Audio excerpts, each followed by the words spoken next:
Dear Venerable, brothers and sisters and brothers, Dhamma friends, today also we are going to start the Dhamma talks. So, may you all settle down and give the consent with 3 times, sadhu, sadhu, sadhu. Namo tasse bhagavato arahato samma sambuddhasse. Namo tasse bhagavato arahato samma sambuddhasse. Namo tasse bhagavato arahato samma sambuddhasse. Yāceva kopanang ajjattika patavidhātu yāca bhaira patavidhātu revesa tang ne tang mama neso hamasming nameso attāti evametang yatā bhūtang sammappaññāya dattabbang tīti.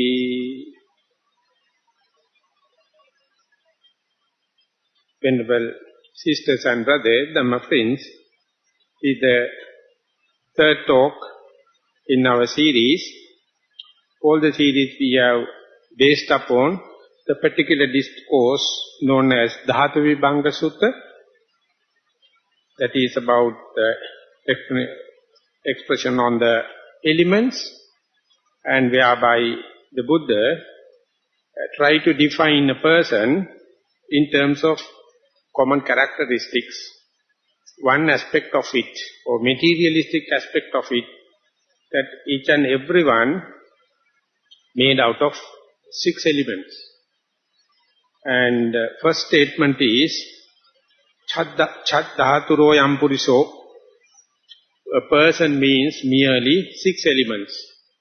And then giving further details on this statement as to what are the 6 elements: the earth element, water element, fire element and air element, and the space as the 5th element, and the consciousness the 6th. So we have taken time yesterday and day before to understand the background information, how one yogi to look at how a yogi should understand this teaching of the Buddha. And towards the latter part of the yesterday's talk, I try to compare it with the meditation method and wanted to quote yet another particular sutta, discourse known as Ananjasappaya Sutta, and they are, the Buddha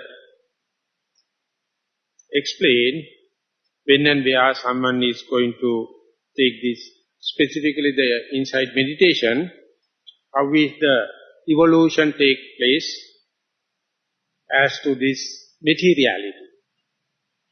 Normal common being, they are basically concerned about the sensuous pleasure, that is being known as kama guna, that means varietal entertainment of the sense faculties. So that is called the most gross form, and it gives back so much of agitation, so much of unsettlement, so much of frustration. So after a while, some people reflect upon that and become somewhat disgusted with, not the whole, and then they think, maybe little fraction, think about renunciation of this sensuous pleasure or sensuous gratification and try to maximize their isolation, the freedom, the peace of mind. So therefore, between these 2 stages, the renunciation from the sensuous pleasure is a standard method that is called Kaya Viveka. You go to entering into a forest, sit under a tree, or go to a solitude place. And then, when and where someone is going to make you this solitude and entertain this peace of mind and the freedom, it is not so easy, because the shadows or the perception of this sensuous gratification, sensuous pleasure is going to disturb, and that is the place where obsessional kind of defilements, that is to say 5 hindrances, going to distract him. Each and everyone facing this situation whereby try to calm down the body and the mind in terms of meditation, each and everyone has to go through this obsessional kind of defilement. It obsesses their minds, and individually each and everyone think it is my own mistake or it is my own bad luck. That is why even though I renunciated from this sensuous world, still the mind is not at peace, not at rest.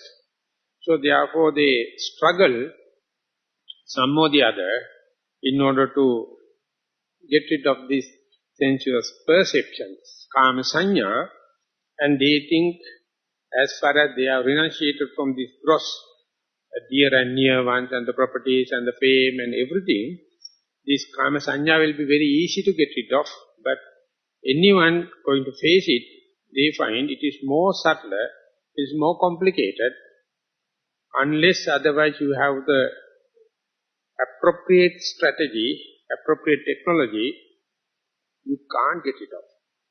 Because it is very subtle. Because it is very complicated. So, whereby you have to apply samatha anuggahita, that means you have to facilitate this concentration, one-pointedness. So that is the point you are going to make use one or the other materiality, we call nimitta, we call object of meditation. So you take a material part as an object of meditation in order to get rid of this sensuous perception, kama sanya. So it is a struggle. Some people take in-breath and out-breath, yet another person can take rising and falling of the abdomen, or in walking meditation you can take left leg, touch of the left leg and the right leg, and completely on the concentration line, you can take kasina nimitta, patavi nimitta, tejo nimitta, apo nimitta, or you can reflect upon the virtues of the Buddha, or you can reflect upon the loving kindness, whatever may be, in order to get rid of this sensuous perception, the most appropriate method is to make use something tangible, something verifiable. So in inside meditation, all the time you are using a materiality, that is called kaya-anupassana. You take your own body as an object of meditation. More and more you familiarize your own body, here and now, so much so, you can do away with 5 hindrances. So this is how you are changing from kama sanya to rupa. So when and where you become successful, instead of 5 hindrances, you are going to earn 5 jhanic factors. So these jhanic factors are counterfeit, not the counterfeit, is the antidote for each and every 5 hindrances. Kama guna is represented here as kama chanda, sensuous desire. It is a mere varietal entertainment. Our mind is very happy to jump from one object to another. It is been example given as a mad monkey. But instead, in meditation, you try to adhere to one materialistic sign, materialistic object, and the mind become very unruly, bewildered, in order to keep the association with single object. So you are replacing sensuous desire, varietal entertainment with one materialistic object. And the hatred arises whenever the mind is going to associate one particular object. So the rapture, you have to earn through meditation. When and where meditation rapture going to happen, you can do away with hatred. And when and where the mind is free of hatred and the desire, it is naturally sleepy. It is naturally boredom. It is naturally slimy. So therefore, meditators are the best people to sleep sitting or standing also. Because when and where the mind has no desire and the hatred, these are the real awakening thing in the mind. When these are suppressed, naturally the sloth and tava sets in, sleepiness coming. So that is the point we are going to apply. Applying thoughts, that is to name or label the particular object you have selected, and that is called naming, labeling, or in Pali it is called vitakka. So when the in-breath happens, you note it as in-breath.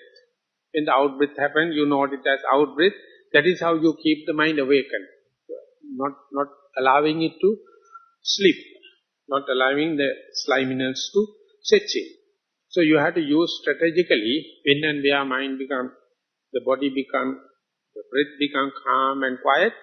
You have to understand the danger that is called into this sloth and tava. Where you note, label, that is how you keep the mind mobilized. So the sloth and tava will be replaced by the vitakka. And sometimes mind is happy to associate with the past, and often it is end up with a regret. And sometimes future planning end up with excitement. So both of them are again kind of agitation.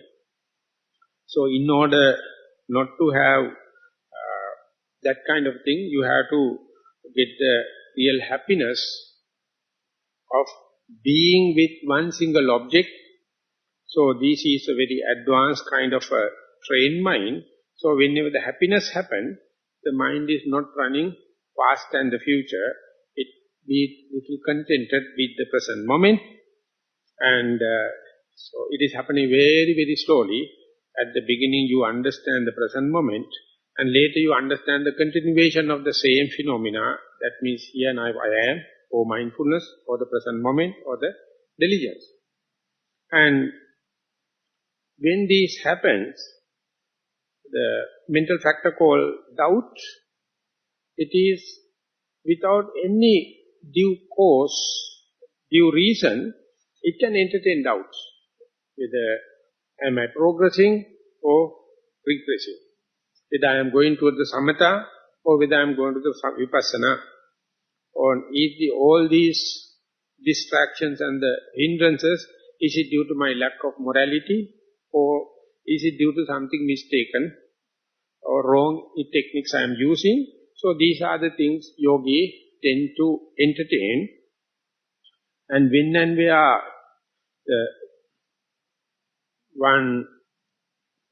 the yogi try to understand the characteristic nature or intrinsic nature, personal characteristics of in-breath versus out-breath, this penetration, this inquiring mind is the weapon to do away with doubts. So instead of the doubts, you learn the value of vichara. Vichara means inquiring mind. That is to say, this is in-breath. It is equally said, this is not out-breath, because in-breath is having these characteristics. And whenever it is changing into the out-breath, verily you know, it is not in-breath. These are the characteristics of out-breath. Like you are not just see the object and come, but instead you touch it, you try to feel it, you try to experience it. Not only that, you try to tell it to someone These are the characteristic difference between the in-breath versus out-breath. So at the beginning, in order to promote this vichara, in the interviews, you are asked to ponder into, plunge into the object, that means in-breath and out-breath, for example, and what are the characteristic difference. So, with little bit of guidance and directions, if the yogi really understand, he or she will come out with this is in-breath, this is with the coolness, it is rubbing sensation, I feel in the left nostril, this is the out-breath, is comparatively little warm, it is comparatively short or long, I feel in the same place or other place, like some characteristic they learn to understand, and it is developing the inquiring mind. When you keep on practicing, not only you see the difference between the in-breath and out-breath, you can see the difference between in-breath to in-breath, out-breath to out-breath. Chronologically, whether in-breath is becoming more aggravated, more gross, or it has become calm and quiet. Likewise, comparatively between in-breath and out-breath, as well as in-breath to in-breath, out-breath to out-breath, more and more you develop these jhanic factors, the less and less mind become wandered off, bewildered, and under the influence of the five hindrances. So, this kind of the lucid explanation possible only if you are familiar with this book knowledge. If you have listened enough, and if you have theoretical knowledge, you can understand this changeover, that many do not have that kind of a detailed theoretical understanding, so therefore they will see the mind is more now associating generally with the primary object rather than wandering off. And he or she can little longer than earlier, and can give more explanation, more detail, more sappy, more juicy about the primary object. So therefore, even though you do not have any kind of a theoretical understanding, you can understand that mind is more little magnetized to the object, that materiality that you selected.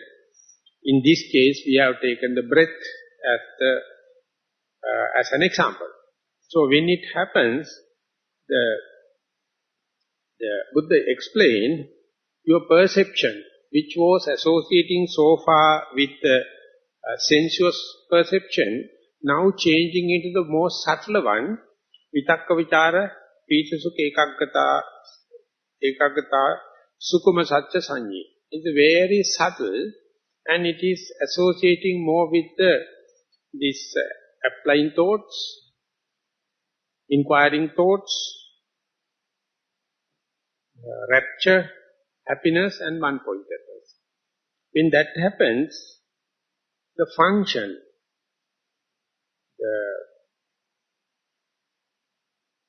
the result you get it, you are slowly doing away with five hindrances. So therefore now you got ridden of sensuous pleasure with the sensuous perception. Now sensuous perception is replaced by this first jhanic kind of subtle perception, and it is happening in a very gradual process, one replaced by yet another subtle perception. So this is the way in the samatha method it is been explained. But exactly the same thing can happen in the vipassana way too. For that, we have to define this samatha concentration and the vipassana concentration. That is the question we postponed in the discussion. So, let us see what are the differences between this samatha concentration and the vipassana concentration. It is not an exhausting kind of list, but there are some points, crucial points. If you know, it is better. Even if it is not there, you can progress. That is a separate story. But when and where the samatha concentration or peaceful kind of meditation going on, the object almost is the same, and you are focusing into that, and more you associate the noting mind, and the noted object becomes somewhat closer and closer and closer. As far as to become closer, to become immediate, less and less room for the interaction, secondary objects to come and interrupt you. So more and more you go there, the object of meditation and the noting mind become closer and closer. So more and more it become closer, the meditator feel they become electrolytes or they become magnetized to the meditation, and ultimately they merge each other, the object of meditation and the noting mind, and plunging into the object. So that is how it is being known as the jhanic experience or appana samadhi. And before coming to that, before coming to the complete merging, they associate a little bit with the distance and in the same frequency, and they are also all, it is not yet merged each other, but working in such a way,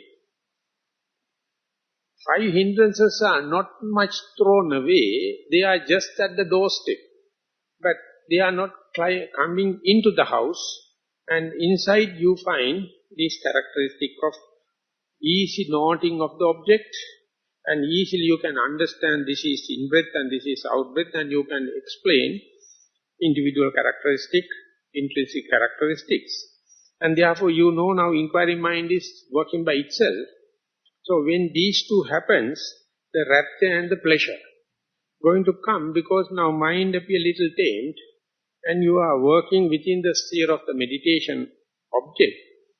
Often, no, it is going out, but not frequently like earlier, and therefore more and more chances for you to readjust and be focused, be one-pointed, and you have to still work to keep this state.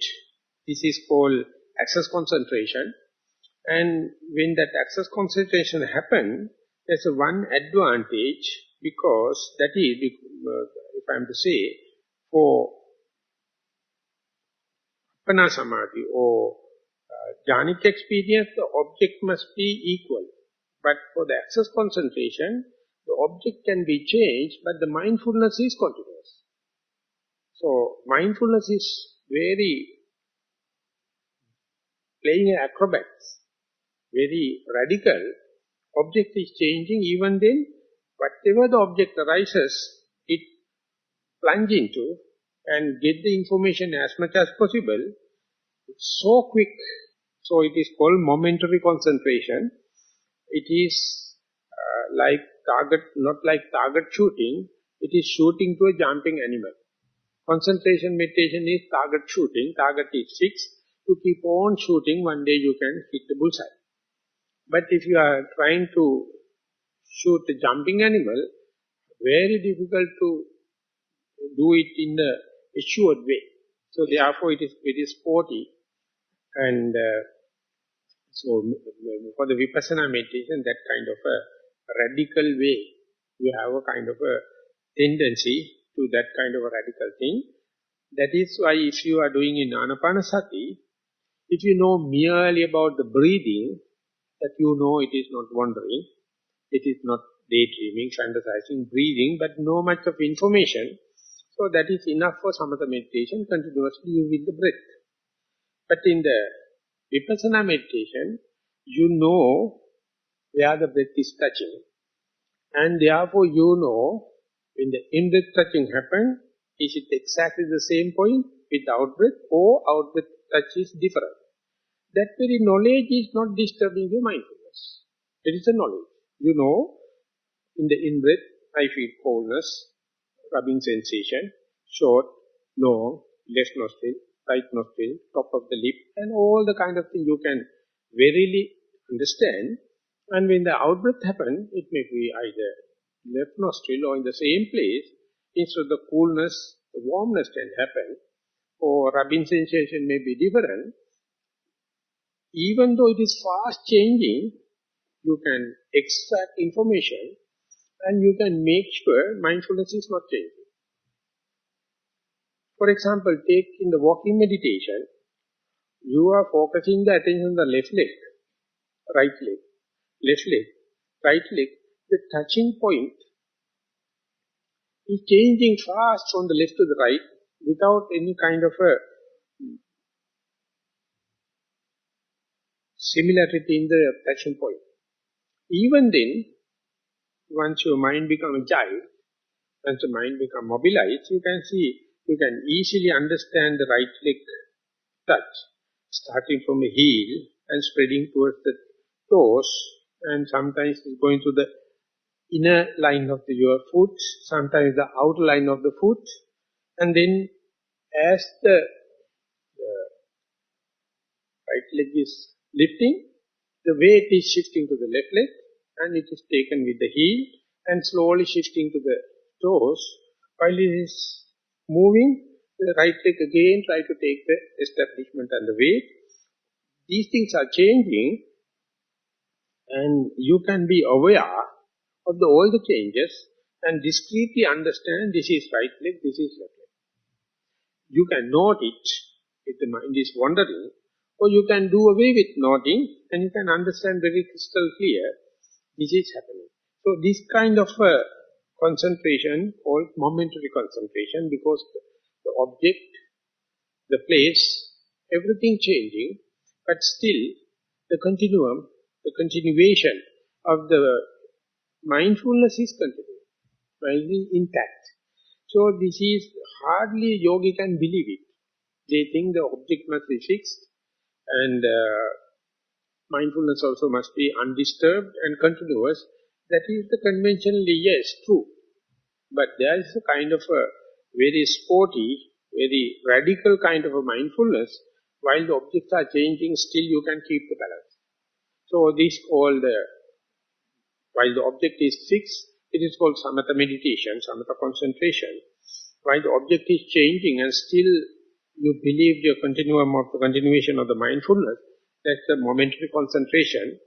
So when these two are happening, sometimes this momentary concentration also becomes well seasoned, gather the momentum, so that so quickly the objects are changing that never you fail to keep the pace with the object, and ultimately as if, as far as the mind is, noting mind and the changing objects, when they synchronize, you feel like object is static. That is the way magically happened, because the speed of the mind and the changing of the object happened in the same speed, so you feel like you can harness them. So you feel like a static object. So that is sometimes nauseatic, sometimes vomitish, to understand how that kind of a thing can happen. Because you know objects are so changing fast, but when the mindfulness becomes very versatile, when the mindfulness becomes very mobilized, it can catch the object, whatever it may be the rising rate. So when that happens, you feel the expansion of your brain activity, capacity, and desire for meditation. So this is the way the vipassana meditation is going to take place. And from walking meditation, when you go to the day-to-day activities, the mindfulness has many complicating dimensions. That is to say, intention also come into being, more than in walking meditation. Time, space, restrictions are coming. You have to associate some other people, and you have to keep the ethical values, and all these become more and more variable, number of variables. But even then, if you start with the simple tasks where you can perform, you can sometimes successfully assimilate the walking meditation in the day-to-day activities, and later when you keep on practicing it is as a challenge, you can see whatever the multitasking, mindfulness is there. And when and where you are going to promote it, entertain it, it is like a challenge. And theoretically speaking, in the King Mulaka Sutta, the Buddha mentioned, Satadipateya Sabbe Dhamma. Whether you like it or not, mindfulness, the surveillance of mindfulness is present in each and every moment of meditation, every thought moment, whether you are Buddhist or non-Buddhist, whether you are practicing or not. Only thing is, you don't believe it. You don't appreciate it. The meditator, with all the kind of training, all the kind of sacrification, all the kind of faith, slowly introducing best condition in sitting, little bit challenges with the walking, and full of challenges in the daily activities to prove whether you know or not, do not know, the mindfulness is there. The moment you understand it, you feel so far you have not given the due respect to the mindfulness, you have given undue respect to the faith, undue respect to the energy and concentration and the wisdom. Each and every time you do unproportionate faith, support and appreciation of the faith, mindfulness becomes backward. Whenever you are going to appreciate the energy, mindfulness becomes backward. Unwanted appreciation of concentration, that's a kind of a negligence of the mindfulness and the wisdom. So, very Venerable Jnanaponika, in his book, The Power of Mindfulness, he says, mindfulness is a very shy character. It is not jumping and asking for rights. It is shining qualities inside. So the meditator has to give due respect to the mindfulness and give the chair to the mindfulness. And even if you go and invite, mindfulness will be a little hesitant to say, because the faith is so jumping and arrogant. So mindfulness is not happy to fight with the character like faith. It is not happy to fight with the energy. And yogis are very happy and addicted to the concentration. So mindfulness never asks your favor, it is waiting. And people say the best of it is wisdom. So that wisdom is the idiotness. That is what we can say ignorance. That is what we can say book knowledge. That is what we can say worldly knowledge. So much so you appreciate it, mindfulness will come back. But mind you, you can't dismiss mindfulness. Even at your worst defilements, mindfulness is witnessing. So it's a correct perspective, even though it is not taken the chair, if you are ready to appreciate the role of mindfulness, whereby even the objects are changing, still the mindfulness can maintain surveillance. Mindfulness can continue its diligence. So more and more you appreciate it, you are not a risk-avoiding kind of a character, you will be a risk lover. Very uncertain things happen. Let it happen. You spy to see when such a mishap happens, can I maintain still the mindfulness or not? If you do it in a positive way, you find already mindfulness is there witnessing. Whether you appreciate it or not. But to come up to that level, you have to go to 1001 trial and error. You may think it is up to the Buddha. You may think it is only up to the Pacheka Buddha. Or it is up to the Arahant. Or to the enlightened being. I am a very sinful and guilty lay person running household life and doing so much of mistakes and having so much of different. How can I expect the mindfulness to be continued from the morning to evening? That is become a curse. You are the very person creating a curse, and therefore mindfulness is a very shy character. It is waiting and saying, when is this idiot going to understand my qualities? That change is changing your personality. It is changing your likings and dislikes. It can so deep, it can manipulate your karmic forces also. Otherwise, Your likings and dislikings, your personality, your karmic forces take the helm. And mindfulness become backward. You are desperately waiting. You feel so guilty. You feel so desperate. And remorse. Everything becomes very big. Once the mindfulness taken the chair, and the mindfulness taken the helm, the Buddha says it is so powerful, the mindfulness, even a split second of mindfulness, you can cut off all the past karmic forces. It can cut Moha Patala. Moha Patala means thousands and millions of years we were in the wrong calculation, we were in the wrong thinking. So therefore there's an accumulation of some rust, some kind of dust, some kind of defilements. And the split second of mindfulness still can cut through for that split second of mind, thought moment. And if you are a risk lover, if you are a radical in reflection, and let the situation complicate whatever may be the way, my main task is to be aware. My main task is to be mindful. My main task is to be diligent and vigilant. So that makes your mental attitude completely different, completely revolutionary. So you are never worrying, you are never protesting, you are never asking any rights.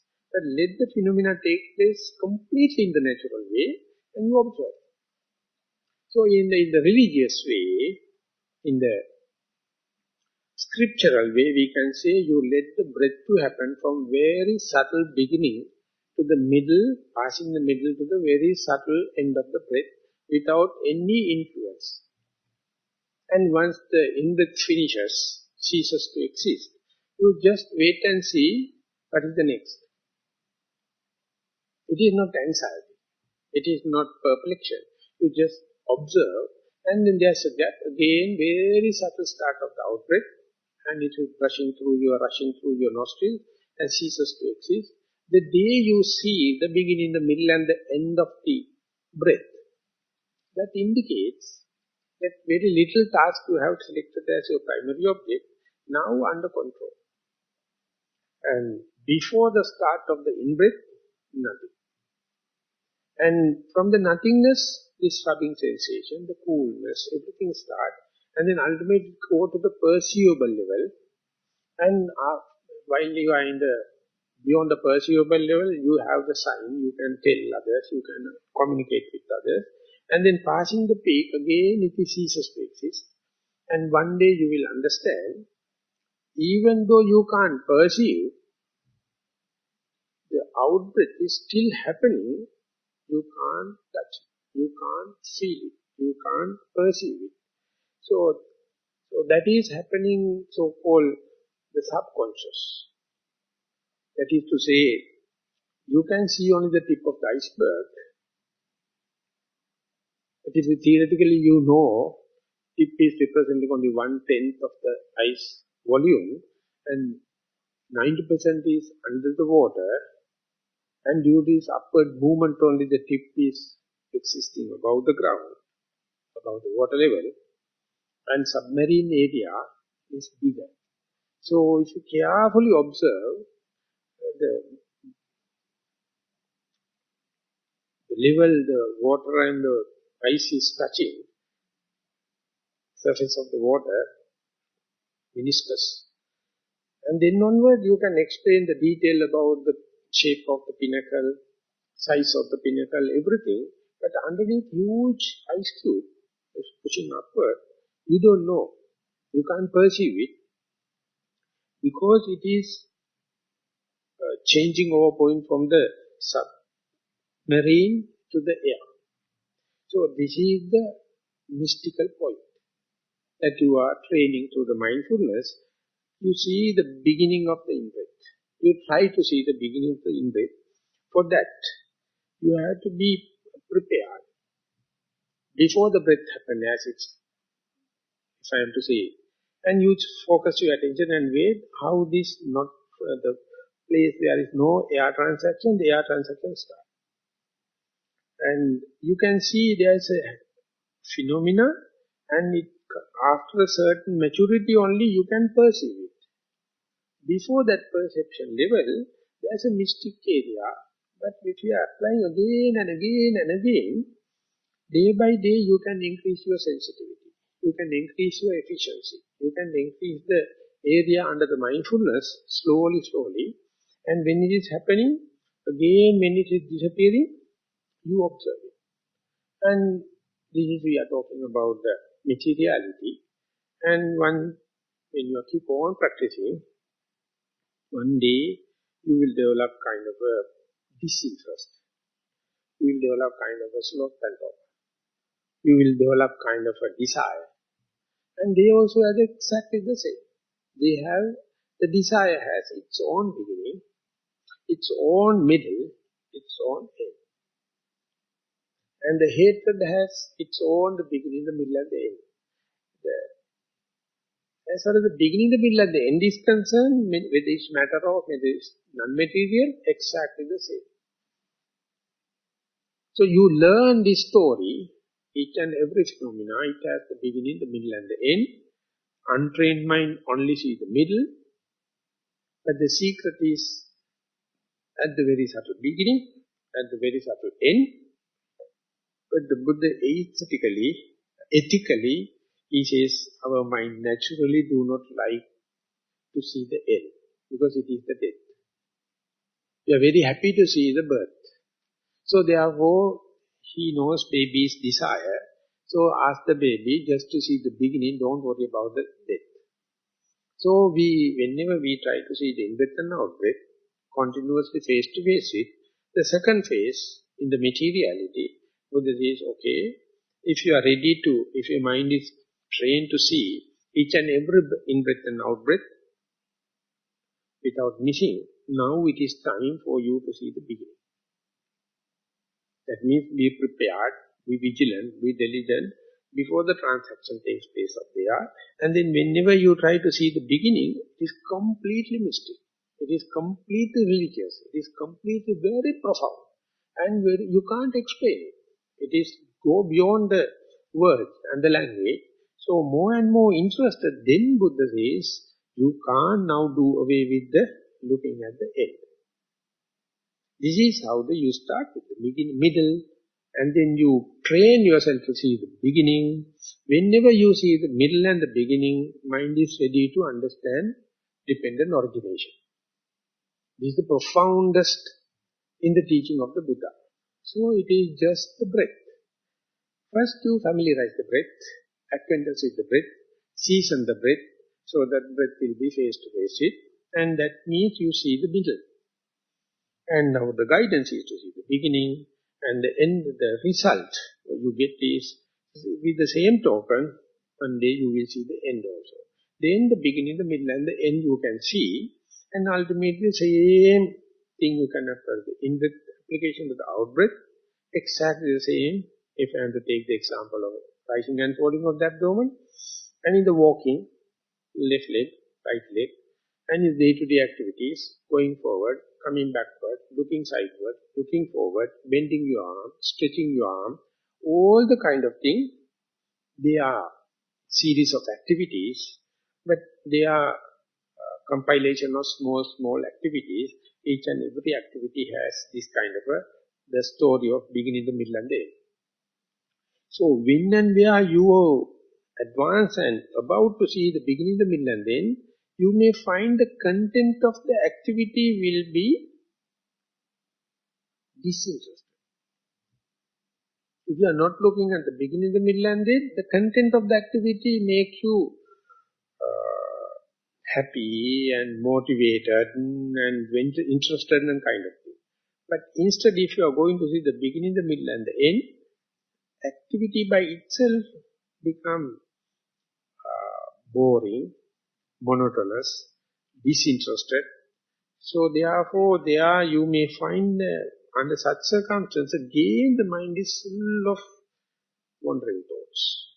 Mind is full of distractions. Because your interest to the primary object, interest to the secondary object, everything disappeared whenever you try to see the mechanism, how it happens. So this is the point where yogi find it is difficult to continue the timetable, difficult to sit in the proper time, and difficult to keep the track with the primary object, and sloth and torpor can come. All the kind of thing happening. So therefore, once you develop the relationship with the materiality, at the beginning, technical meditation, technical details can make you interested. But once that is being seasoned, everything appears the same, everything happens at the beginning, the middle, and the end. And therefore, ultimately, you feel like flattening off of your interest. And yogi never report that kind of thing because they take it personal. It is nothing personal. It is one very advanced stage. Now your mind is preparing. So there the Buddha says, if you trying to quote the Samatha meditation, first jhana, second jhana, third jhana, fourth jhana. Toward the fourth jhana, the equanimity sets in. When the equanimity comes powerful, it can become very strong, you feel not motivated like you don't feel the same enthusiasm to look the phenomena just like at the beginning. This exactly happened in the Vipassana meditation, Vipassana yogi also. So there the Buddha says, once you familiarize this materiality, again the perception regarding materiality, rupa and rupa sanya, going to take place, going to shift from the rupa to rupa sanya, you end up with a half dream. You don't know whether it is reality or whether it is the concept. And even the breath, you can hardly perceive. Breath is there, otherwise you must be already dead. Definitely you are not dead. You are really living, but you can't perceive it. Even if you try to perceive, you don't know it is a mind game or it's a reality in the breath. And sometimes jerks happen, in the muscle dance happen. You don't know whether it is really happening or your mind made it. Sometimes you start to waver like a pendulum, and when you open the eye and see, sometimes you know such a thing. And you feel like you incline to one side, like a Pisa's tower, incline, and you feel like it's hard and fast. And when you open the eye, it's a very slight thing is there, but mind is exaggerating it up to that. It's almost about to fall down. So they are the Rupa Sanya going to take place instead of Rupa, and they are, when and where I come up to the in-between concept and reality, your mindfulness is only the whetstone to verify from the beginning how much it's refined. At the beginning, sensuous pleasure and sensuous perception. And then materiality, they are concrete. Now materially, the perception regarding materiality, so ultimately when you come to the perception towards the materiality, the boundary between in and out, myself and not self, merge. And when such a thing happens, you develop uncertainty, you develop a kind of a lost feeling, no orientation, and sometimes goes into the boredom, and a kind of a hatred, kind of irritation, kind of fault-finding, self-accusation. Things are going to froth. And you don't know whether it is something out of meditation or when you get up, still it is lingering off. And when such a thing happens, the Buddha says, now you feel like lost the ground, lost the orientation. So therefore, uncertainty, entertainment of doubts, and all the kinds of things can happen, but only the possible answer or solid answer is, you know your history. It is nothing but the perception becomes subtler and subtler and subtler. So it's one, whenever it is happening for the first time, it may be strange experience, but when it's going to happen again and again, you have to season in such a way, daily you start with very gross thing. And in the meditation, some people take 45 minutes, 50 minutes to bring down to that subtle portion. Some people soon after sit, they directly plunge into this subtlety. And then you have to understand, sometimes it could be called as concept, half dream, or mirage, or camouflage. Sometimes it is reality. So they are, up to that point you have to meditate, and then only you, Buddha says, whatever you see, it is mental images. Is it worth calling this is me? It is worth calling this is mine? It's worth calling this is myself? And sometimes you get either sound of silence or other mystic sounds. And some people feel, I heard from my dead mother and message came from the God and Brahma. So they are in a madness, but good thing. Good madness, qualitative madness. So they start talking about others' minds and all the kind of things without knowing. When the mind is going to subtle layers, it can create anything. Which indicates your likings and dislikes, your upbringing, your culture, your karmic forces, and your personality you have accumulated so far. So in the Zen books, it says, at that time, senses do not accumulate any impingements, no any signs. Eye is closed, no sounds, no tasting, no smelling, and the bodily tactile sensation on the breath also gone. So that the faculties are open, no customers. What they can do is, they can run the show with the library shots.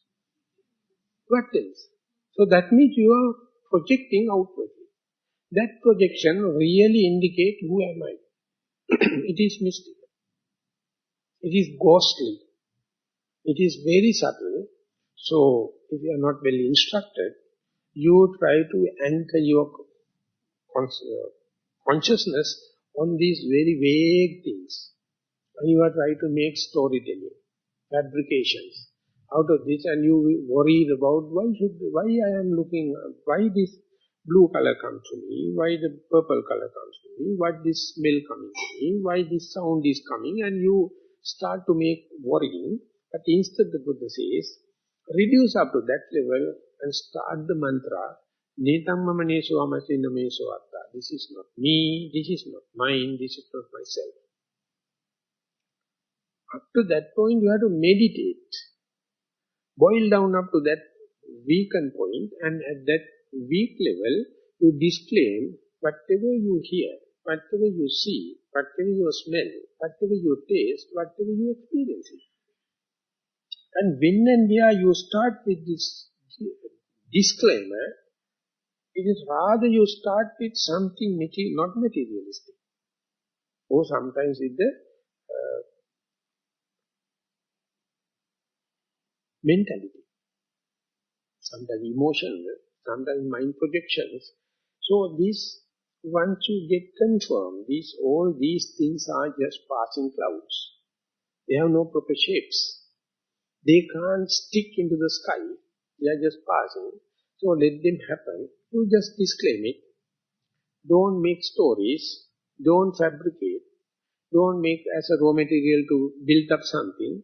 When you are disclaiming, slowly you understand that if this mentality is without any self, without any soul, without any claiming, exactly the same way you can understand the materiality that based, given the foundation for mentality, also the same. So therefore your understanding of Nama Rupa, starting with Nama and then the Rupa, but that start when the Rupa becomes so subtle. It has to boil down to the very subtle state, and then only you start to applying this mantra, not me, not mine, not myself. So when that happens, ultimately anything can happen. Good or bad, auspicious, unauspicious, expected and unexpected, everything happens. The moment you start the art of non-reaction, the moment you learn the art of unassuming kind of attention, unassuming but very vigilant, non-reactional but very diligent. not losing anything. You are completely observant. So that time, easily you can say, even though you see, you behave like a blind. Even though you hear, you behave like a deaf. Even you can express it, you never going to make any stories, no fabrication. You never talk to someone. So therefore you behave like a deaf. And you can comprehend something. I had the Kama and Kama Sanya, Rupa and Rupa Sanya, but you never try to analyze it. If you are going to analyze, you get hooked up, you get committed, you get engaged. So you are not going to analyze, you behave like an idiot. I don't know. Let everything happen. Don't try to wait and analyze it. Waiting and analyzing means appreciation. So the interviews become like very thorny, hitting like. Whatever the story going to tell, the other party will say, no use, throw away, don't worry. And when that happened, it says that the person listening is maybe envious about my experience, that is, he don't know about that, that is why he is denying. All the kind of stories can happen. So therefore, that state is very mystic kind of thing. But anyway, still the mindfulness can advance through, and ultimately what happens is, not that things are not available, but the thing is you are not worrying about it. Main thing is not to worry. And then it appears like as if there is nothing. That is the nothingness, what we call relative nothingness. Not that things are not available, who cares? Galalla. In Sinhala we go galalla. But I don't know how to put it to English. Who cares? You have reduced, you have boiled down to that cloud-like situation. Why should you analyze it? More you analyze, you appreciate this dream, this concept. So therefore this nothingness is something relative. You don't say nothing. There are sounds are there, thoughts are there, pains are there, some fractions of the breath is there, and the shape of your body also in the mind is there. But they are kind of drawings on the water body. If you put a mark on the water, immediately the mark is there, ultimately it disappears. So, that is the point the Buddha says, Patavi Dhathu. There are two kinds. The phrase that I took as today's topic, Ajjhatta Patavi Dhathu, Bahiddha Patavi Dhathu. Patavi Dhathu means hardness, softness, heavy, light, and smooth and rough. So you have your own body and you can experience the hardness, softness, heaviness, lightness, smoothness and roughness.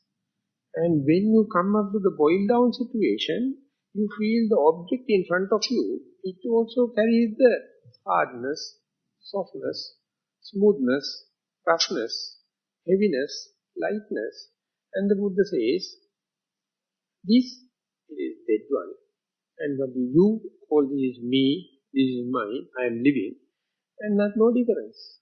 This dhatu by itself, they don't know that is existing in a living body or a male or female, or it is living in a, or it is existing in a dead one.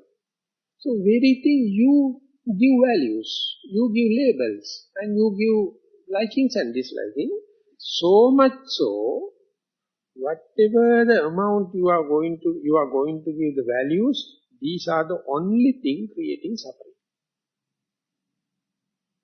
This is the boundary.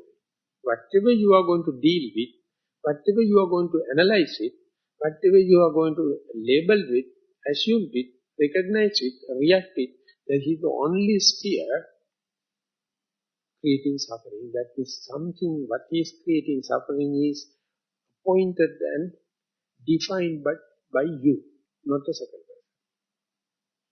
So if you consider outside Patavi Dhatu and inside Patavi Dhatu the same, that does not indicate that no Patavi Dhatu. Patavi Dhatu is there, no worry. Ajjhatta Patavi Dhatu, Bahiddha Patavi Dhatu, revesa. Is the external Patavi Dhatu, hardness. The internal Patavi Dhatu, both are Patavi Dhatu. Why should I take special care about so-called my Patavidhatu? So Patavidhatu don't care whether you claim it or not. So that is the point. Our culture, our conventional values are calling this is my body, this is not my body. So let it be there, but consider them as nothing. This is for the sake of convention, convene. We say this is me, this is not me. But in absolute, you have to understand Patavi means Patavi.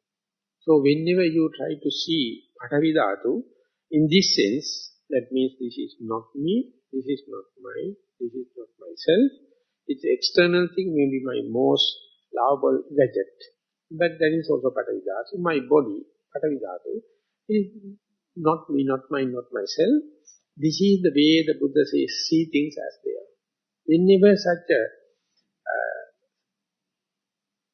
viewpoint to see things as they are, no, there is no special desire for that particular thing or special hatred to the other particular thing. So you develop kind of a relinquishment, the special attachment, but its utility value is there. You can use it as a utility value, but no special preferences, because it is Patavi Dhatu. The Buddha explained from the time of beginning of the civilization, the many potters made so much of clay pots, but everything ended up with breaking. Daily they are making, and equally everything is breaking. So what? Nothing to worry, because clay goes to clay. That's it. When it is the shape, we call a jug, we call a pot. But the clay do not know that I am in a jug or I am in a pot, starting as a clay and end up with the clay. So there is nothing to worry. That worry is the only thing you are losing, but you can use the very thing on the utility value. So that is the way you are using your body. You are using your relatives, you are using a dear and near one and property. That does not indicate that you are devaluating or undermining or look down.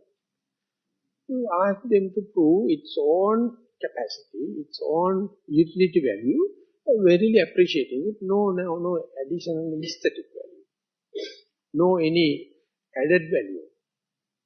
So therefore the Buddha says in the Kalakarama Sutta, Ditta dattabanna manjati, dattaranna manjati, datta adittang manjati, dattabanna manjati.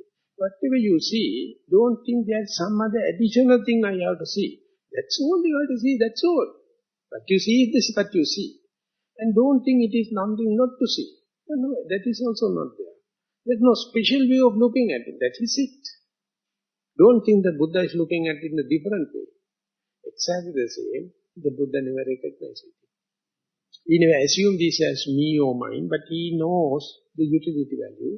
That is how your body, or internal earth element, or internal air element, fire element. All the elements you are recognizing just to understand their utility value, but never add anything, never subtract anything. So therefore, whether it is sitting beyond your body or within the body, it is in close or far away, whether it is liking or disliking, everything happens when you are going to give assumed values or added values, when you are going to give labels, when you are going to give recognition, assumption, that's the cause of suffering. So that nothingness, therefore something relative. So the Buddha says it is happening. You start with the sense of pleasure, sense of gratification.